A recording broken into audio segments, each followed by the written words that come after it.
Good evening, everyone, and thank you for attending tonight's Reach Out America webinar. This evening's webinar was to provide a forum for candidates who are running for the Great Neck School Board. I would like to make everyone aware that all eligible candidates were invited to participate this evening. We welcome Donna Peirez. Donna has served on the board since 2016 and currently serves as the vice president. She is seeking re-election in the upcoming election on Tuesday, March 17th, and she joins us this evening. My name is Jeanette Foucault. I am the vice president of Reach Out America. Reach Out America's president, Patty Katz, has asked me to serve as the moderator tonight.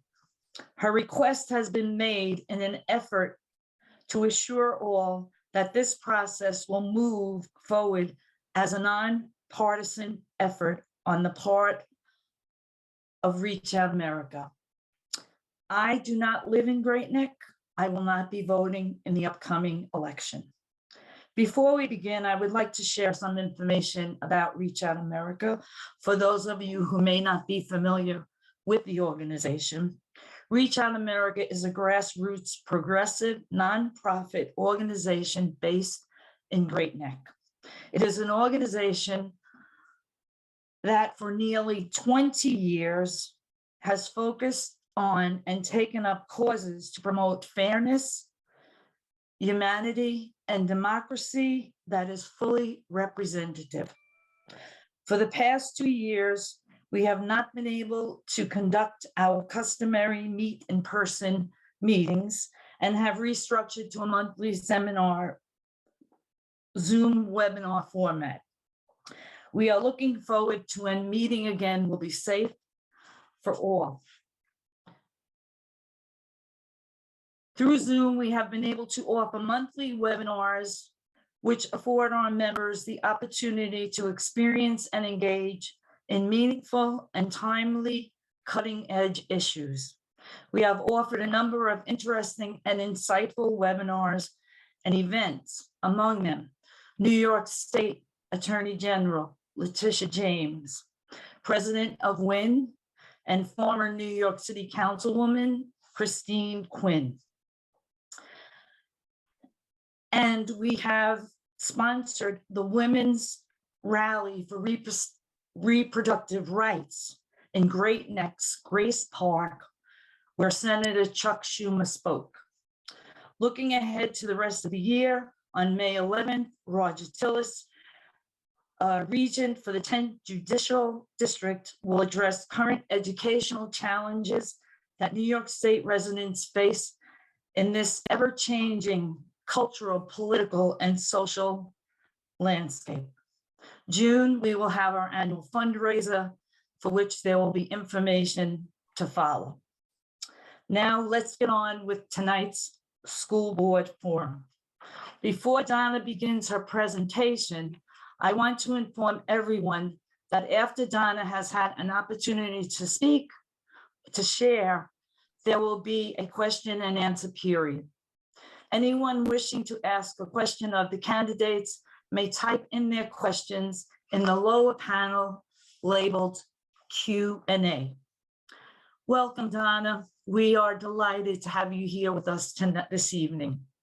Donna, please present on your qualifications, experience, vision, and goals for the Great Neck School District, as well as any other information that you deem necessary to share.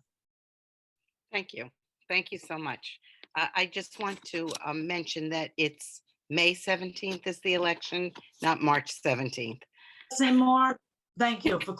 Okay. And before I start my own presentation, I would just like to mention that today is Yom HaShoah, which is the Holocaust Remembrance Day. And it's a day to honor the lives of the 6 million Jews murdered by the Nazis during World War II. We will mourn them forever, and they will not be forgotten, never again. So thank you all for coming and for attending this forum. As voting members of a community, I believe that it is essential for us to educate ourselves and become educated consumers, as a famous ad used to say. So I'm going to try and tell you a little bit about myself in more of a story form than a line item form. Why am I running for reelection to the Board of Education in Great Neck? First and foremost, I am a child advocate. I have spent most of my life learning about, teaching, and raising children. I believe that I have an obligation as a board member to assist children to figure out how to navigate their way through the world and society. Give them the tools and the reasoning skills for each to find their own way. Don't teach them what to think, but teach them how to think, has always been my motto. How did I get to this place? My undergraduate degree from Boston University was in public relations and journalism, but I found no personal satisfaction from these fields, and then pursued my master's degree in elementary education from CW Post. And through that program, I found my calling, the eagerness of the children, the excitement of watching a new concept being understood, and the importance of helping to guide the learning of another generation. I found my life's work. My own 3 children were some of my best teachers. 1 boy, 2 girls, each totally different in personality and learning style. They taught me that in learning, one size does not fit all. They taught me about differentiated learning and how important it is to give each child the opportunity to grow and learn in their own way. All 3 were graduates of Baker, North Middle School, and North High School. I am proud to say that they are now kind, productive, and successful adults. My children also helped teach me the importance of volunteerism. During their early school years, I experienced the importance of being involved as a parent in school organizations. I began at Great Neck Community Preschool as the parent chair and progressed with my children through their school careers and held leadership positions at each of the schools, including PTA president at Baker and the secondary schools, as well as chairperson of United Parent Teacher Council. I believe I learned and grew the most from shared decision-making committees. For those of you who may not be familiar with shared decision-making, it was begun in the 80s by former Superintendent William Shine as a meeting place for parents, teachers, administrators, and students as equals sitting around a table, sharing ideas to make decisions that would improve the experiences of the students in our schools. The underlying philosophy was and is for no one or group to make a decision for the others, but to be able to come to a consensus decision with which all constituent groups could accept and live. Since that time, the concept of consensus has guided me through all of my work with children and adults, and I feel it is one of the very key strengths that I bring to my work as a member of the Board of Education. My professional career began as a teacher of 3 and 4-year-olds at Great Neck Community School. During my 11 years there, I learned so many life lessons that have stayed with me until today. Guiding and teaching the youngest children how to work with others is one of those lifelong lessons. Modeling for those children how to listen to others, how to share, how to accept differences, and how to appreciate similarities taught me how to use those skills with older students and adults. As my own children matured, it was time for me to move on in my career. I was fortunate to be hired as a first grade teacher at Lakeville School, right here in Great Neck. For the next 28 years, I enjoyed the blessing of being able to teach hundreds of children from all over the world. It was a miracle every year to see 20 individuals become a unit of friends that could work together and care for each other. Every day was an adventure filled with wonder and excitement. It was also a time when I learned about differentiated instruction, and that one size does not fit all, as my own children had taught me. This is another lesson that carries through to our students of today and the types of courses and instructions that we offer our students in our programs, pre-K through 12. I'm so proud of my career as a teacher, and what I learned and what I was able to help my students learn. I am still in touch with many of my former students and their families, and it gives me great joy to hear of their successes. As a matter of fact, 4 of my former first graders are now tenured teachers in the Great Neck School District, sharing what they learned in the classroom with their students. And so we come full circle to the question I posed when I first started speaking tonight. Why am I running for re-election to the Board of Education? Upon my retirement from teaching, I was exploring ways that I could volunteer and give back to this community that had given me so much. At that time, there was an open seat on the board, and I was encouraged to run for the seat. I thought, well, I have worn so many hats in the school district, perhaps I can bring a different perspective and add something to the discussions and decisions that the board makes. So I took off all those other hats that I had worn and became a member of the board. It has been an exhilarating, exciting, difficult learning experience for me. I had no idea the depth and breadth of the topics that the board deals with. I have been using every one of those lessons on listening, working together, and building consensus that I have learned along the way. We are living at a difficult time when so many of the social niceties are being challenged. Curriculum is being attacked. Our teachers are being questioned about how they present material. I am running for re-election because I want to listen. I want to be a part of the future of the first-class education that Great Neck offers. I want to help build consensus. I am running for re-election to the board because I feel that my job is not yet done. Thank you. Thank you very much, Donna.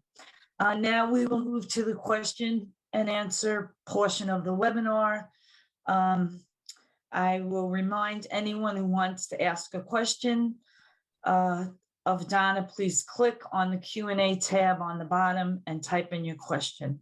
I'll try to get to as many questions as I can. So let's begin. Okay. So Donna, can I ask you, what is your educational background? Oh, you mentioned it. We won't go over that again. I'm sorry. That's all right. Can you explain the role of a school board trustee? I can try. Okay. So first of all, a school board trustee is an elected official. And as such, we are obligated to follow the laws of New York State. As you are sworn in as a member of the board, you are swearing to uphold the laws of the town, the county, the state. So within those parameters, we then do our work.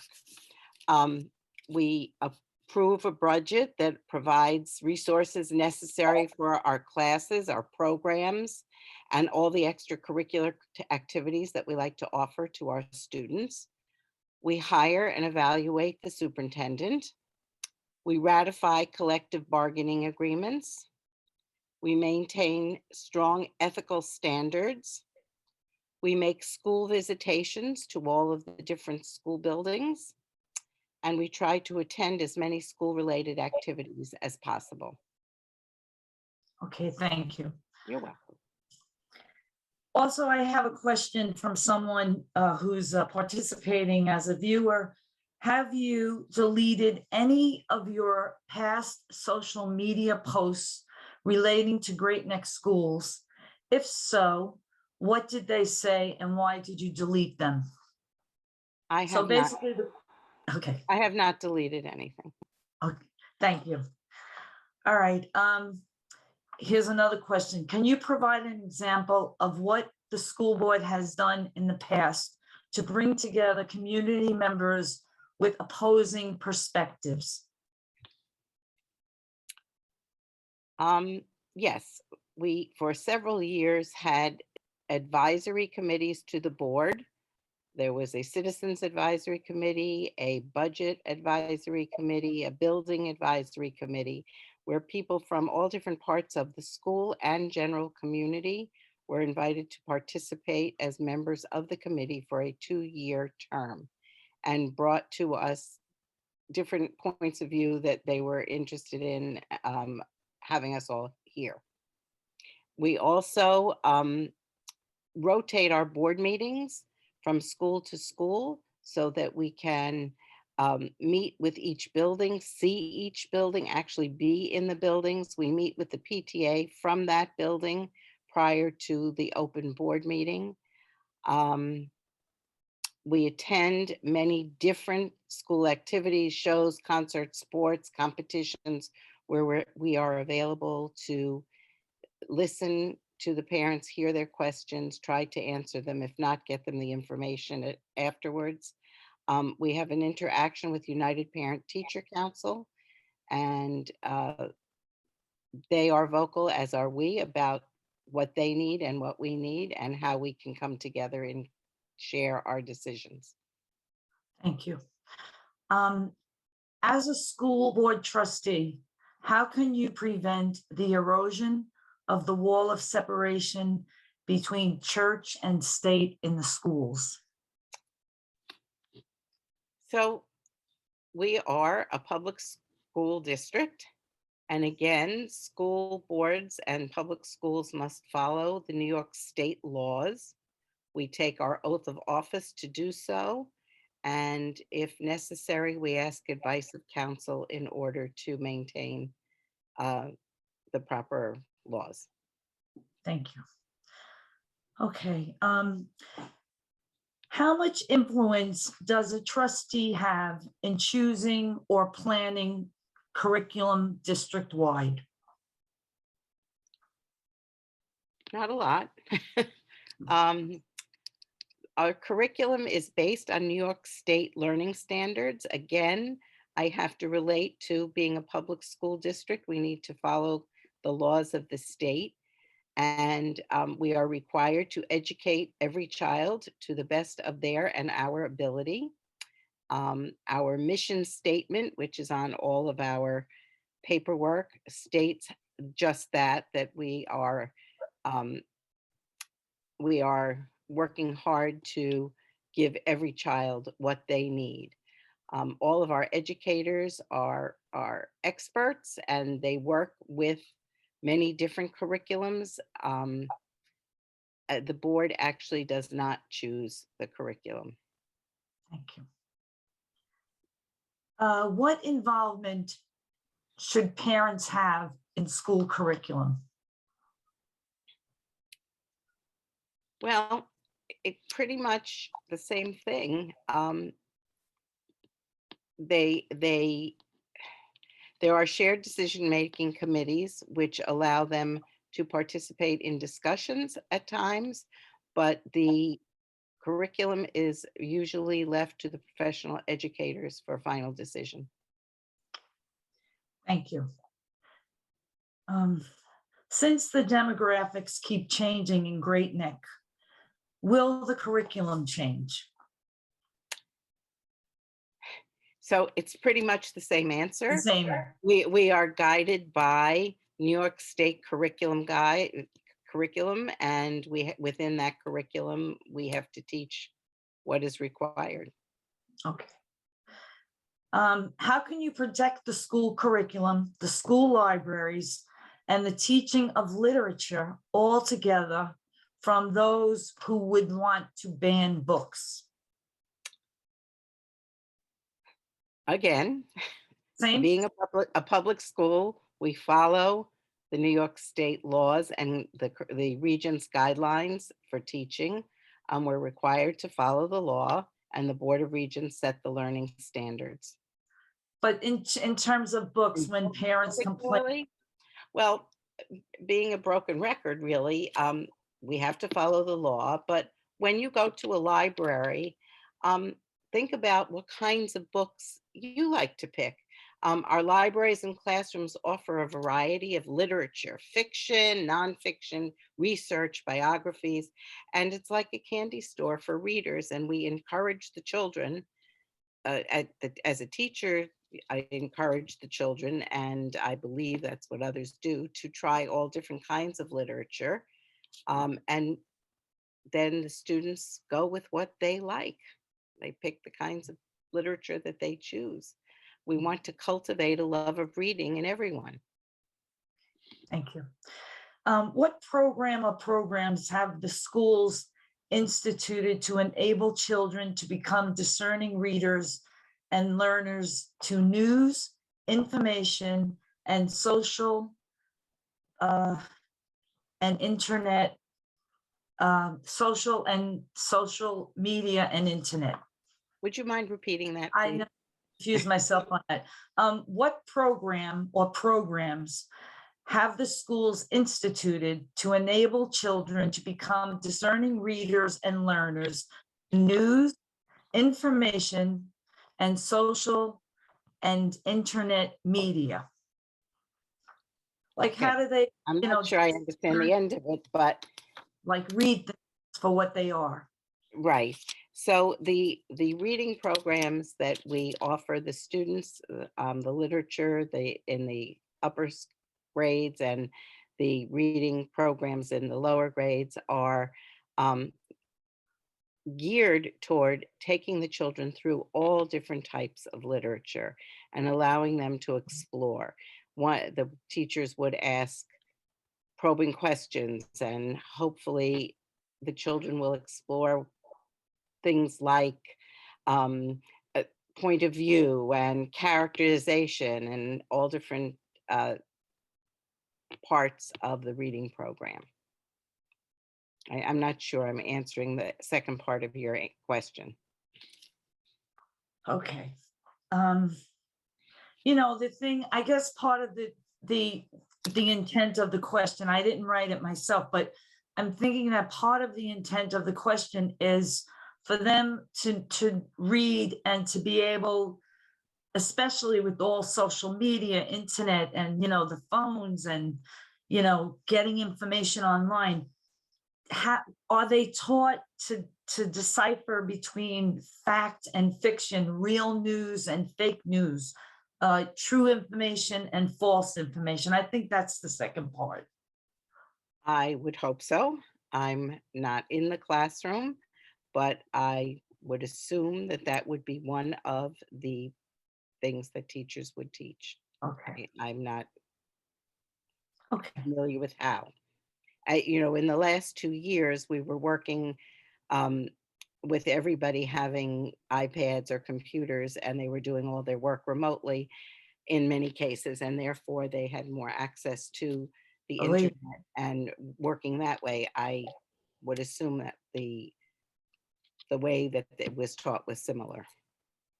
Okay, thank you. Now we have a question on diversity in the schools. Okay. The Great Neck School District serves children from many different cultural backgrounds.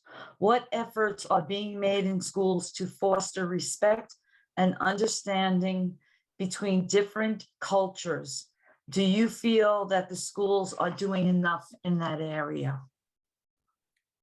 So yes, we do have students from many, many different backgrounds, countries. But when I think of diversity, I think of the diversity in terms of students who are new immigrants from many countries. I think of students who are economically disadvantaged. I think of students who may have special needs. I think of students who may need the a differentiated instruction, either because they're at the high end or the low end, or have a particular interest somewhere in the middle. Um, we're very proud of our diverse population. And for instance, one of the programs that we have is with children um, who need extra work. We have a buddy program where one child is a buddy with another, and they do activities together all year. That's, I believe, in the middle school. There are multicultural celebrations in all of the schools, based on the level. That's the kind of celebration that they would have. There's discussion of similarities and differences.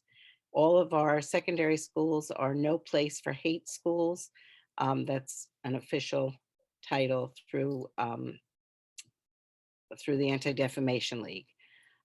We have the Nassau County Holocaust Museum doing programs for the students on anti-Semitism, but also on all different kinds of problem areas that the students might be faced with. Thank you. Since you mentioned,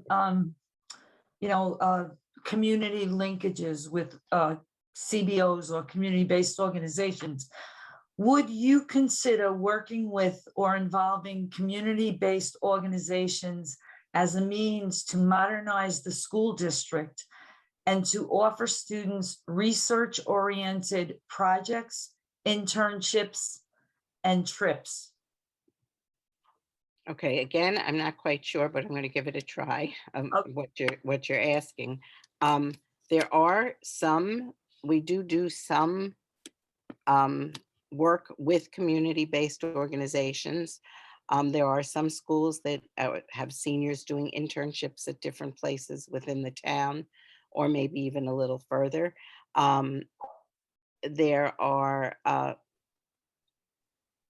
we work with Northwell Health is doing programs with our students.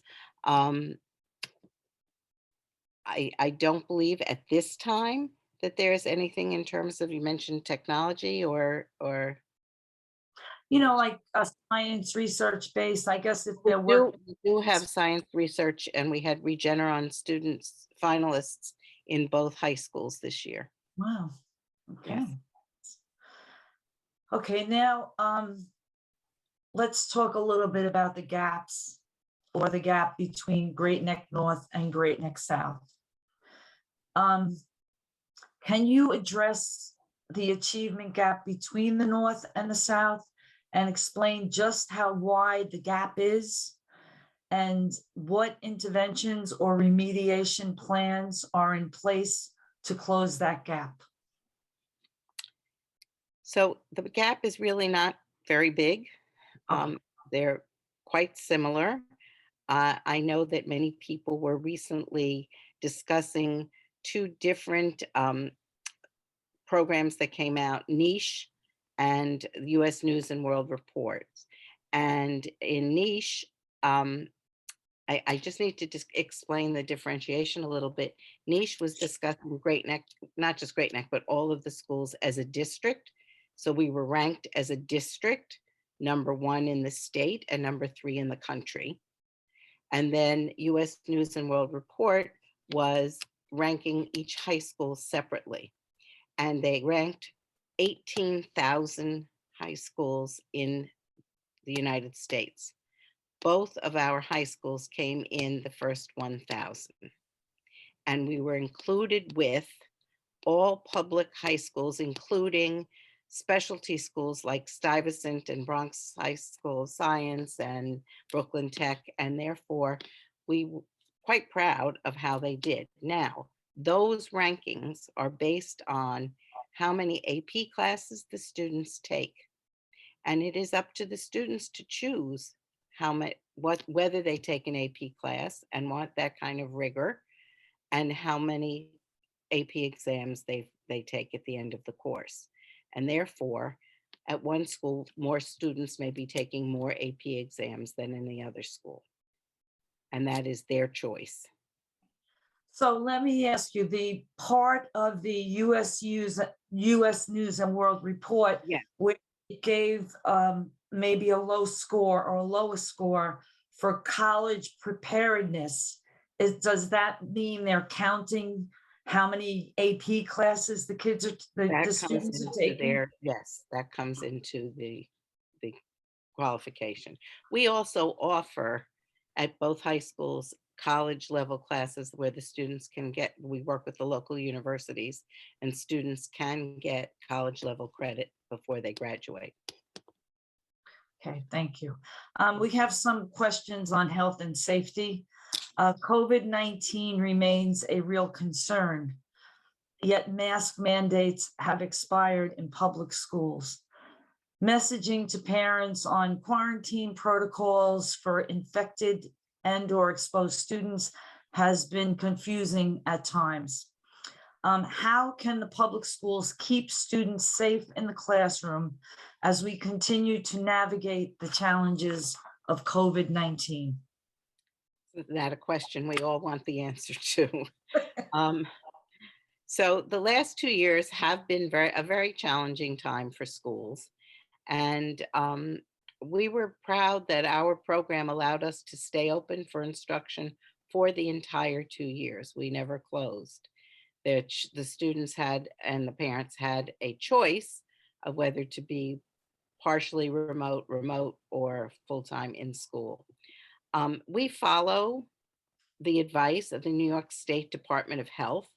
And currently, since there's an overall downward trend in cases, we are starting to move away from some of the protocols that we had before. As a matter of fact, the superintendent sent a letter to all the parents today mentioning that we will now only be reporting cases weekly, not daily, as they had been before, to the public. We will continue to report them daily to the Department of Health, but not to our parents. And we're also starting to move the elementary children back into the cafeterias where they will be eating together. Hopefully still somewhat distanced, but we are moving along with the protocols. So will we go back to masks? I have no idea. We will follow the protocol as listed by the New York State Department of Health. Okay, thank you. We have a question from one of the who would like to know, what is your opinion about the increase in apartment development in Great Neck over the past several years, and what effect this will have on our school population? Are there sufficient spaces for pre-K for all? As the last part of that question.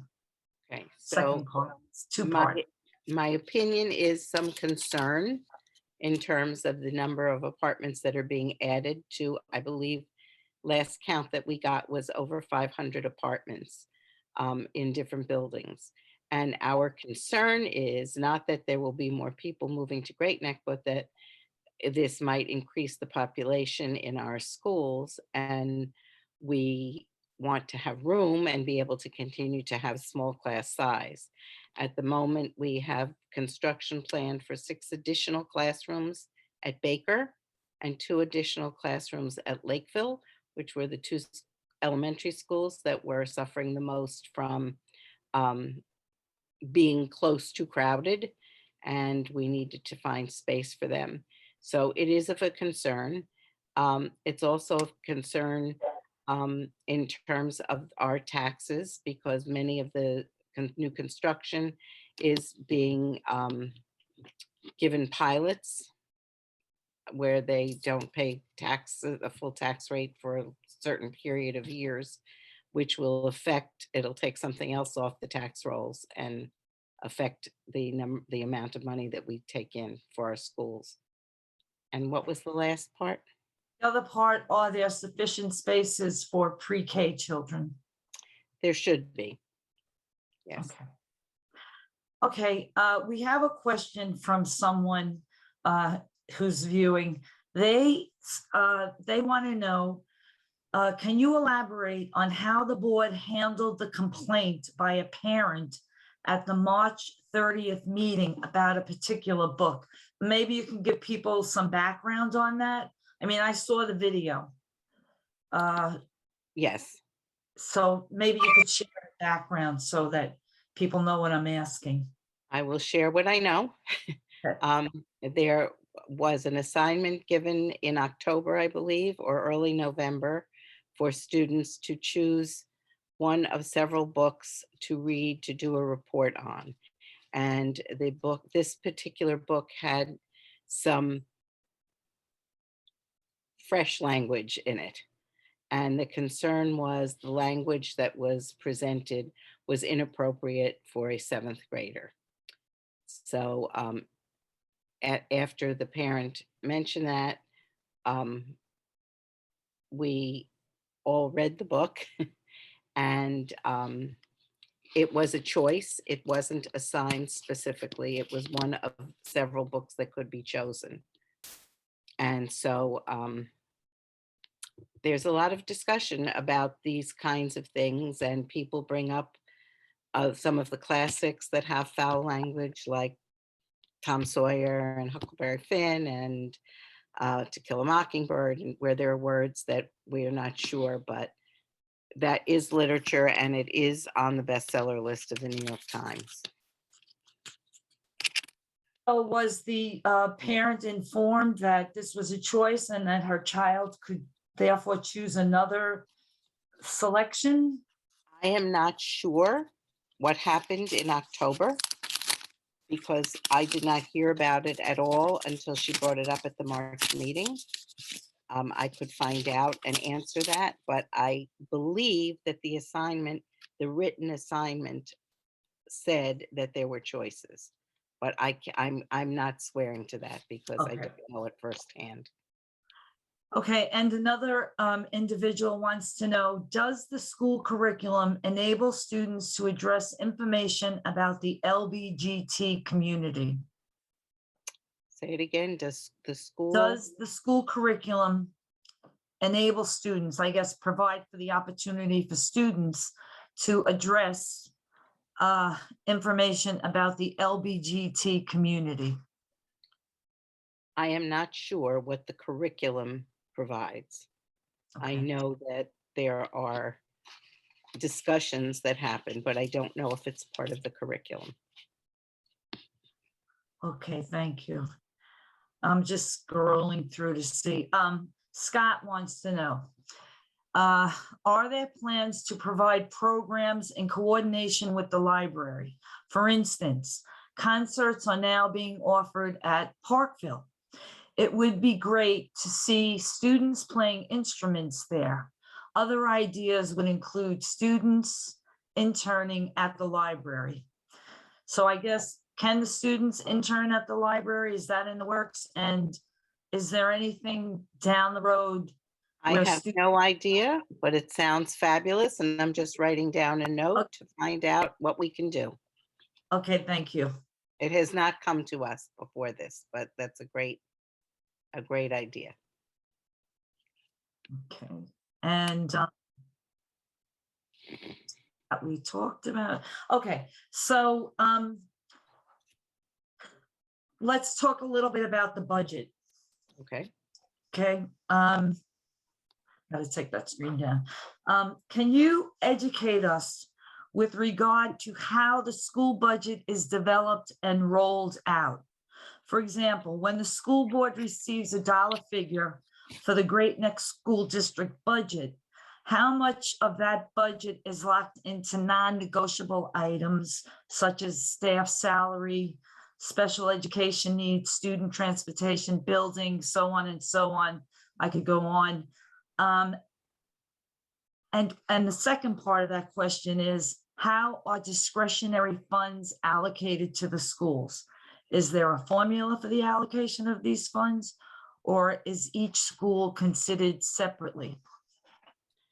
Okay, so first of all, the development of the budget is a year-long process. It's started by the superintendent and the other building administrators. They work on it all year. You mentioned something first about when the budget allocation is given to us. Is that? Is when it's rolled out. And I wanted to know about the non-negotiable the Okay, non-negotiable thing so, in stone, you can't say anything about, that's it. okay, It's so cut. we don't start with a figure, and we don't know until actually we just found out 2 weeks ago what the state was going to give us. So we are sort of working in the dark in terms of that figure. So the superintendent and the building administrators work together to, and it's starting in the fall, about what programs are necessary, what kind of staffing will be necessary for the numbers of students we have, and what programs we will be offering those students. As a service operation, the majority of our budget goes to instruction. Close to 80%, which includes instructional materials, salaries, benefits as defined by contracts. And those things are set, as you said, set in stone. Those are not negotiable.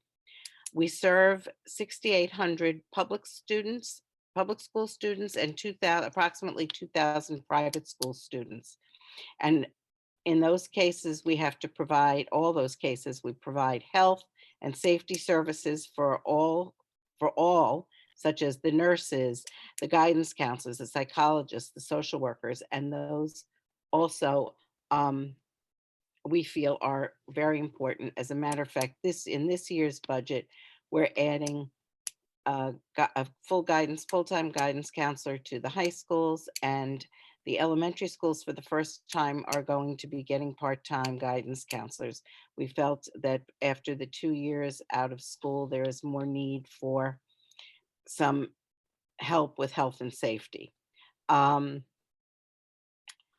Extracurricular activities such as sports, robotics, the music programs, all the different things that go on before and after school, those are pieces of the budget that are flexible, and hopeful. We think they're important and want them included, but those are the things that are not set in stone. This year, we were very fortunate because the original tax levy was going to be 3.08%. But then when the state came in with an increased state aid just 2 weeks ago, we were able to decrease the tax levy to 2.57%.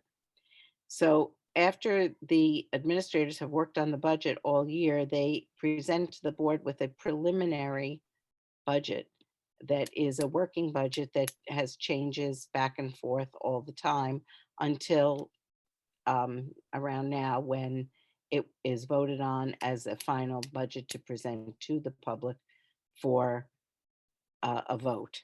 So we also work with the United Parent Teacher Council Budget Committee. They have a committee that works with our Assistant Superintendent for Finance, as well as the board, bringing to us things that parents may be interested in for their students.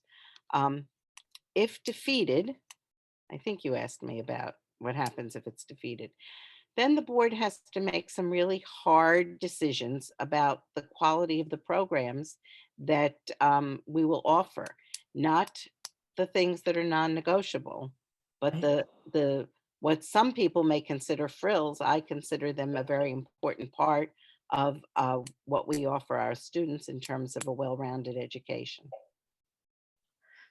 Okay, and like, would that be the only impact? Like, if the budget doesn't pass, then some of the extra programs, enrichment programs, I guess we could call them, would have to be evaluated and slashed based Yeah. on available funds. I Would there don't be know what anything? slash, but modified, we might Uh-huh. have to move some things around. Yes, those would be the things, as well as maybe capital projects or new furniture or things like that. Okay, and how do you feel? We're going to talk a little bit about recent trends in education and how, your position on them. How do you feel about the recent attempts to censor discussions on racism and gender identity in the schools? It's a hard topic. everybody has a different opinion. People are having difficulty listening to other people. Um, we as a board are here to listen, and we welcome all comments that we may get from the community. We all chose, all of us, everybody watching and those not watching, to come to this beautiful community to live for many reasons, not the least of which is the school district. So I'm concerned that we may have lost sight of why we're here. As the adults, we are the leaders and our children are watching us. We will never all agree on some topics or any topics. However, it is my fervent wish that we can remember to listen to each other and to have respect for the other person and civility in our conversations. We're all here for the same reason, which is the children. Thank you. And thank you, Donna. Someone has another question on the budget. They want to know, can you provide an example of what frills would be cut from the budget in the event that it didn't pass? Like, what are some of the things that would be under consideration? I can't even begin to do that, because if and when that happened, we would have to sit down and make those hard decisions. I can't even tell you what they are. Okay, thank you. You're welcome. Okay, another question, are you in favor of prohibiting certain books in the classroom? No. Okay, for reasons mentioned that, and okay, thank you. Here's another one that's a hot topic. How will you address those who fear critical race theory, who don't know what it is and are unaware that it is not part of any K-12 curriculum, but rather a course that is taught in law school? Basically what you just said. It is a course taught in law school. It is not a part of our curriculum. And really, it is a law school philosophy that is discussed in law school. Okay. Let me just scroll through here for 1 second. Someone is asking, are both candidates on the forum? I can answer no. I announced in the beginning that Donna accepted the invitation. The other candidate did not. And that's basically it. Do you have anything that you'd like to add, Donna?